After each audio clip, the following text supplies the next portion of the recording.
Am I pretty? What a loaded question.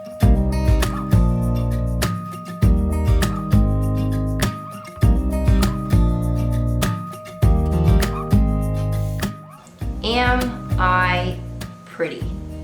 I think that's something that us as women ask ourselves at one point or another in life. And I was going to make a video on how to look put together as a mom, and I decided this video needed to be made first. So today we're going to talk about my view of beauty and outward appearance. Is it important? If so, how important? How do we achieve it? Or do we even want to achieve that? What does the Bible have to say? This is not going to be a sermon video or anything. We're going to be actually bouncing around my house. I have a bunch of little mini topics I thought we could talk about, just kind of a girl chat together here today. It's a very casual, fun video. There'll be practical tips for you guys, but also my viewpoint that I've grown up with, and I was raised Mennonite, so that obviously has some kind of bearing on my view of beauty, outward appearance, and how God made us as women. So I hope this video meets you wherever you are, and maybe you needed to hear this today. I know somebody did. Hi, I'm Megan Fox if you're new, but for the most part of this video, I'm just gonna talk to you guys like you are my friends, and we're just having a girl chat, so let's go.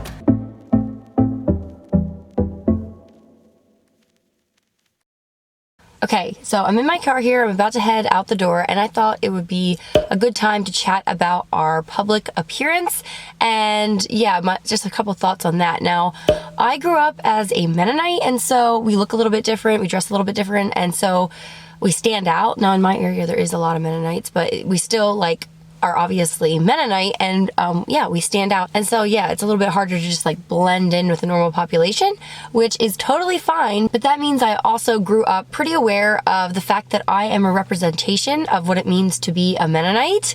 Doesn't mean that every Mennonite is like me or that I'm a good example of a Mennonite even, but it's just something that I was always aware of, and maybe there was sometimes I was too aware of it. You know, I can't lay a tip without thinking, okay, this has to be a healthy tip, or people will think that Mennonites are stingy, or I have to drive nice in traffic, or people are gonna think Mennonites are rude, or you know, that kind of thing. And that can be healthy or unhealthy depending how you look at it. And you are a representation too, even if you do blend in. You know, you're representing yourself, your family. You're representing what a Christian should look like, a Christian mom should look like, if that's what you are. And so we should want to put our best face forward, not in a fake way, but I don't think that it's wrong necessarily to think about your appearance as you're heading out the door. When somebody sees me out in public, you know, at the grocery store or whatever, I hope that they see a semi put together, joy-filled, capable human, and I think that's a healthy way of looking at it. It's not that we always need to be fakely happy or always completely 100% looking great. If you guys ever run into me in public after the gym or something, you know I don't always look my best, but you know, I feel like we can speak volumes just by our appearance and our countenance. You know, the Bible even talks about our countenance and our appearance. In Ephesians 8:1, it says, "Who is like the wise, and who knows the interpretation of a thing? A man's wisdom makes his face shine, and the hardness of his face is changed." When we have God's wisdom and presence in our life, it is going to make us look different. And I do think it's very important to remember we are ambassadors for Christ. If we are Christians, we're ambassadors for our families, you know, our religious affiliation, for good or for bad. And so it's important to remember that. It's completely fine and sometimes even necessary to look put together and even professional sometimes, but it's not the end all be all. You know, a messy mom bun has its place for sure. Anyway, let's jump into my bathroom next and let's chat a little bit about makeup and skincare and just a couple of my thoughts on that. And I have a cool product I want to share with you. So I'm not a huge fan of tons of makeup. I like a natural look. One, because it's easier, and two, I've learned that if I start relying on lots of makeup to feel good, then when I don't have it on, I feel ugly, and obviously I don't want to be wearing makeup all the time. So if I learn that I can keep myself looking natural, whether I'm wearing makeup or not, then I don't feel so blah, drab, or embarrassed if somebody comes to the door or something like that. So I would say that most days I'm not wearing makeup, but if I'm going away, I like to do a little bit of something here and there. But even if I'm not a huge fan of makeup, I am really a big advocate for skincare. And I think I started doing skincare when I was 25 because I was like, okay, I'm not, a teenager anymore. It's time to get going here. And I decided to try TULA. It is a nice bright blue packaging, and TULA is actually sponsoring this video. How perfect is that? But I thought I would let you guys know my experience with it and just some of the really cool products that I've been enjoying. First thing I'm going to do here is put on the 24/7 moisturizer day and night cream, and I put this on every morning and sometimes in the evening, but I do have a night cream as well it's like a really heavy duty one that I put on in the evenings once in a while. Their Beauty Sleep Overnight Repair Treatment has this really cool dispenser that you just squeeze the amount out and then you can smear it on your face. And this face moisturizer has probiotics and superfoods in it, and you can just like feel them working. It just makes your skin feel like a baby. TULA is a really cool company. They don't focus on like before and afters and stuff like that. It's all about embracing the skin that you have. And I've been really like being pregnant, not pregnant, postpartum, all that stuff, like back and forth. I have a 2-year-old and a 3-year-old. Yeah, so my skin's been going through a lot in the last couple years. And I just have to learn to embrace it. Some days there's gonna be good days, some days are gonna be bad days. It could always be worse, right? This is the only product I take with me into the shower, and this is just the Purifying Face Cleanser. I use it every night. It feels so good and not harsh at all, and I love how it smells. So yeah, I just think it's really helpful to take care of the skin you're in, you know, not get sunburned. There's nothing worse than feeling sunburned. Every time I get sunburned, I vow I will never do it again. It makes me feel so unhealthy, like to the max. Now I'm gonna put on, this is called Rose Glow and Get It, and it's just a cooling and brightening eye serum. Oh, it feels so good going on, especially in the mornings. It's cool, but this just really feels good around your eyes. It wakes you up. Sometimes, like, I think eye serums can be a gimmick. Like, you don't really feel any effects right away, and there's no way to prove if they work like 20 years down the line, you know? But this feels good instantly. Whether I will look like a 25-year-old 25 years from now, I have no idea, but it feels really good, and it just makes my skin, like, wake up in the morning.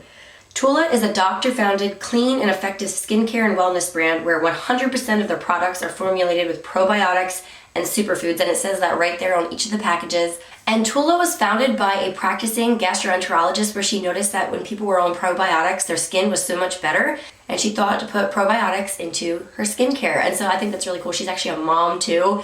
So right now, if you go to TULA.com and enter my code meganfox15, that's going to give you 15% off your entire TULA order. So that's really good to try things out. And they have so many other products in their line that you can try as well. But I would say a must-have is their day and night cream, because you can do it day or night. And for sure, the cooling and brightening eye balm. It feels amazing. But yeah, there's so many other things that you guys can check out in there as well. I know you're gonna feel the difference, and there's so many products in the beauty aisles nowadays. It's good to hear a recommendation from somebody else who actually tries it and likes it. And like I said, I discovered TULA before they even reached out to me. So that's so fun and perfect. So whether you try out TULA or not, I definitely think you need to embrace their messaging of just embracing the skin that you're in, because that's all you have. And you know, we're gonna age over time, and we'll talk about aging a little bit later. Also, I'm about to release a whole new batch of robes on my website, meganfoxunlocked.com. So this one will be available in about 2 weeks. So check that out in just a little bit, just in time for Mother's Day. So let's jump to Sunday, where I was painting my nails and talking to you guys about how my mom raised us to view beauty and appearance. Okay, so it is a Sunday afternoon. I've kind of gotten into this little routine of painting my nails when the kids are down for their afternoon nap. Painting your nails is like such a waste of time. I can't really justify it most of the time, but Sunday afternoons, it's just like relaxing. I don't know, I feel like it makes my nails look prettier. Surprisingly, like when I am filming like a cooking video or something, it's just nice to have like hands that look nice. I mean, you guys have to watch a video once. I mean, you don't have to watch it, but you do. But for me, I have to like sit and edit it for a whole week before you see it even. So it's nice to have hands that look okay in the camera. But I already painted my right hand, and I'm just gonna start in here on my left hand. Well, this is the first coat. I'll probably do 2 or 3.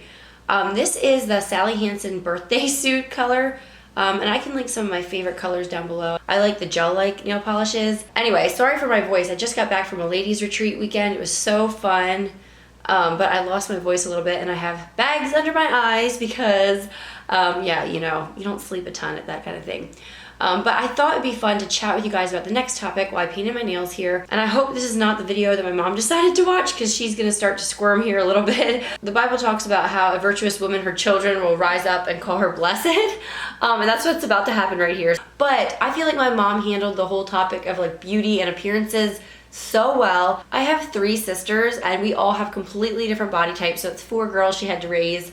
I thought she did a really good job. Appearances, they mattered, but they weren't like that important. It was more about like, you know, you want to look neat and tidy and presentable for church and for school, and like, I don't know, we lived on a farm, so we were, you know, we had our everyday clothes too and stuff. You know, we always had to have like neat and clean clothing. And you know, my mom even went the extra mile and sewed us like pretty dresses with extra things on, and you know, like extra work and stuff, because I think she understood that every little girl wants to feel pretty, you know, with a pretty new dress for the spring program or whatever.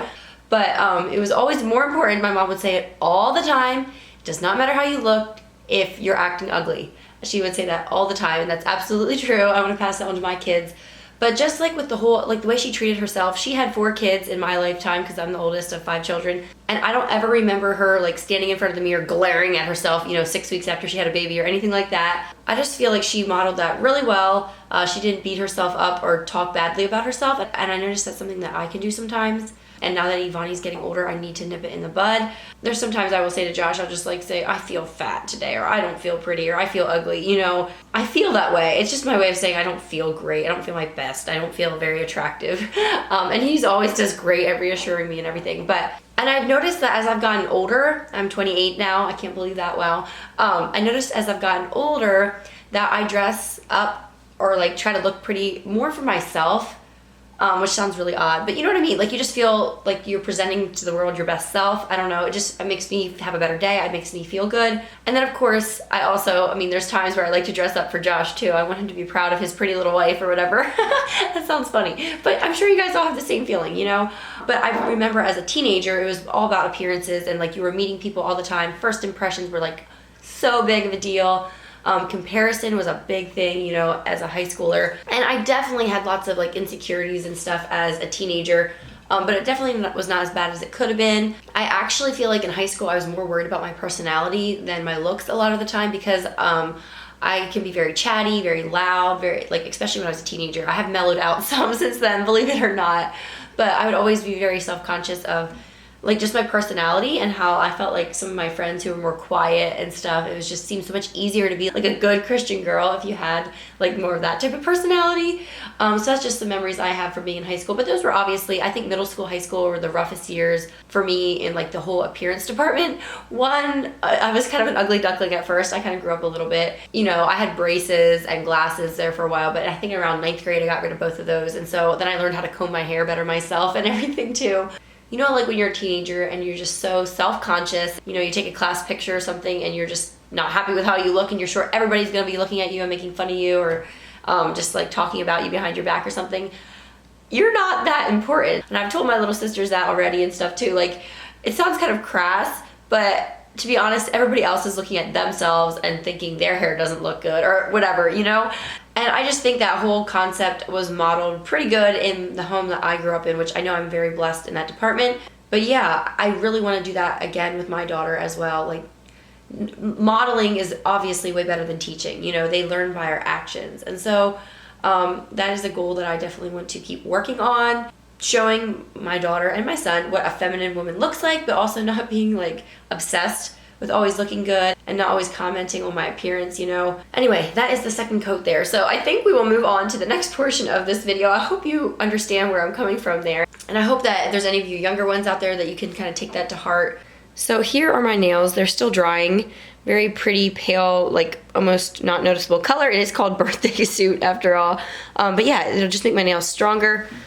I usually go like 1 week on, 1 week off with nail polish just because I feel like your nails need a break. But at the same time, my nails are very apt to break. So I feel like if there's like a coat of something on there to keep them like stronger, they grow faster.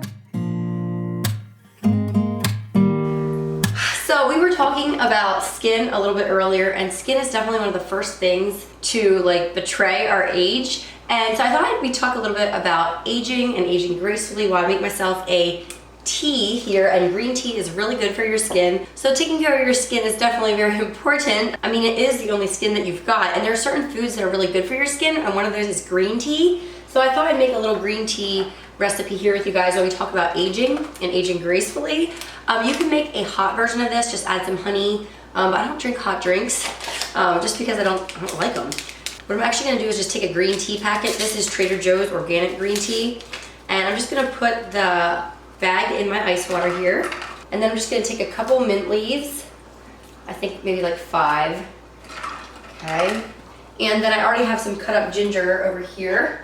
I'm just gonna drop like 2 chunks into my water, and then a lemon wedge. I'll just squeeze that, make sure no seeds get in. That happens sometimes too. And just throw that in there, and now it's slowly gonna diffuse in my ice. And then I have like a green tea infused water that's not only refreshing, but it's good for your skin. I have a lot of thoughts on aging. I'd like to think I'm gonna be the most gracefully aging lady ever. You know, I look at my mom and my grandma and I'm not too worried, but at the same time, I know I've not always taken care of my skin. I've gotten sunburn. I have lots of moles and freckles and things. And I know I could have done better in the past and I want to keep doing better now, but I feel like there is a fine line between fighting age and just like aging gracefully. I'll probably never be that white-haired lady. I'll probably have that mousy, brownish, grayish hair when I'm older. I don't know. Maybe I'll dye it. I like to think I will not. Yeah, I don't know. But I feel like something that is so beautiful about an older lady is just her confidence in knowing who she is and what she's supposed to be doing. She's had some life experiences. Things don't rattle her as quickly. And I just hope that someday those qualities can be said of me when I'm older. Also, I like to live every stage of life and try to make it, you know, look like not a bad place to be in life. I used to think that a 28-year-old was anciently old, believe it or not. And so I'm hoping that girls that are younger than me can look at me and see that, you know what, you can be thriving at 28. And you know, I want to be that way when I'm 58, when I'm 88. Oh my. So I definitely don't really fear aging. I mean, the alternative is definitely worse, but I do kind of fear like the bodily ailments and aches and pains and stuff that goes along with that. And so yeah, I like to think that nothing could slow me down, but obviously that's not always going to be true. But yeah, for now I want to take care of the body the best that I can now, make decisions that future Megan will be happy with, and yeah, I just want to keep that in mind, that aging is a good thing. The Bible has lots of verses about honoring older people and how it's a good thing. White hair is a crown and it's a sign of wisdom and life experiences, and I have a lot of older women in my life that I can look up to and admire and just see how they are still living for the Lord even though they are not maybe as young as they used to be. So let me take my tea and I'm gonna jump up on my bed and quickly talk about another topic I've been thinking about lately. So I'm here on my bed to talk about sleep. Beauty sleep is not only superficial, but it's like super duper important, especially if you're a mom trying to keep up with little kids. You need your sleep. And this is something I've been thinking about a lot lately. I know I talked about this some in my how to get your baby to sleep through the night video, but I think it's really, really important that we get our sleep no matter the cost. Like, figure something out, get a way to get your sleep, because nobody is a good mom or a good wife, woman in general, if they're not getting their sleep. And I think sometimes there can be this idea that, oh my goodness, the more you suffer for your children, the more you sacrifice, the better mom you are. And I think Felicia Masonheimer mentions this in her Verity podcast when she's talking about motherhood culture. And sometimes we can like fall into that asceticism thing where we think that suffering makes us more godly, which is not the case. God does not want us to be sleep deprived. That doesn't mean that we're a better mother, you know. In fact, we're usually worse because of it. So I would figure out a way, not just because you want to get your beauty sleep, but just because you want to also be a good mom. If you're not getting your sleep, so many other categories in your life are just not going to be right. They're going to be miserable. In fact, I have a friend who's been struggling with sleep lately, and she's been to the doctor for different things and stuff, and she will tell you that life can be miserable if you're not getting your sleep. So I don't know what stage of life you guys are in, but highly prioritize that. It's going to affect so many other areas, not only your beauty, you know, that's not that important in the grand scheme of things. I know it might seem a little bit off topic, but I thought I just wanted to bring it up just because maybe you're suffering right now through like a sleep regression or something. You know, power through it and don't let it be like the normal for the rest of your life or anything. Figure out a way to solve it. And I mean, we're all in different stages and things don't always go as easily or as smoothly as we wish, but I did put out a video about how I got my 2 kids to sleep through the night by 8 weeks. Katie from Now That I'm a Mother also just put out a video as well. I'll link hers down below too. If you are in that terribly tough stage of life with kids who are not sleeping well, and yeah, I definitely agree with her advice that it's easier to work with a newborn than, you know, a toddler, something like that. So I would get on that as soon as you can if that's a possibility. And I know not everybody has the support of a good husband, and so that makes things harder as well. But I highly encourage that you make sleep a top priority in your life, not only for your looks, but also for your own health in general and your family's well-being too. So that wraps up this video. I hope that you enjoyed it. I know it was a little bit more of a serious topic, but also a fun one because this applies to all of us women. We all value beauty and we want to be beautiful inside and out. And so I would say in conclusion, do what it takes to make you feel pretty and confident. That is a God-given desire inside all of us. But just remember that inner beauty speaks way louder than our outward appearance. You know, we should probably take the amount of time that we use to beautify our outward appearance and multiply that by 10, and then use that to cultivate our inner character, because that's ultimately what matters. And also that's gonna end up being way more impactful to others around us than just our looks. Let me know if there's any other topics you'd like me to cover from my Mennonite viewpoint, and maybe someday I will make that video on how to look put together as a mom. But for now, I thought it'd be better to dive into some heart issues first. This was a message that I needed to hear, and I hope this was insightful to women of all ages. Those of you that are more seasoned and have lived more life than me, feel free to chat down in the comments section. Let us know any thoughts you had or experiences from your own life and your own path. And then for those of you that are younger, and I know if you're a teenager, this can sometimes feel like a really big issue. So if you are watching this and somebody comes to your mind that you think would enjoy this, it would be helpful to them, share. There's a link right below here. You just hit share and copy the link and text it to your friend. And yeah, we can keep this conversation going. It's a very important one. So thank you guys for being here. I will see you in the next one. Bye everyone.